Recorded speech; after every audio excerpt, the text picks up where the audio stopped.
एक बार एक बालक काशी से पढ़ करके आया, अपने पिताजी के पास आकर के बोला, पिताजी मैं सब कुछ पढ़ के आया हूं, आप जहां से चाहो पूछ लो। तो पिता ने यही पूछा, बताओ पाप के बाप का नाम क्या है? नहीं बता पाया। बोले ये तो नहीं पढ़ाया गुरुजी ने। बोले ढूंढ के आओ कौन है पाप के बाप। बालक ने कल पढ़ा ढूंढने के लिए, तभी 2-3 दिन निकल गए, कहीं से उत्तर नहीं मिला। तभी एक घर के बाहर गौ माता खड़ी थी, तुलसी का पौधा लगा था।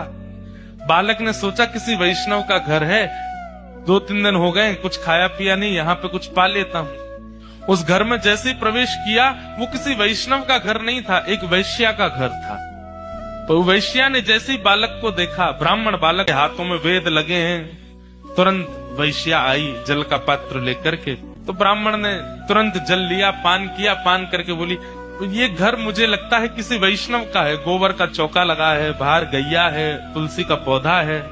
वैश्या बोली, वैष्णव का तो नहीं पता मैं हूं कि नहीं, पर मैं एक नगर वैश्या हूं। जैसे ही कहा नगर वैश्या, ब्राह्मण बालक तो तुरंत बाहर गया, वमन करने लगा।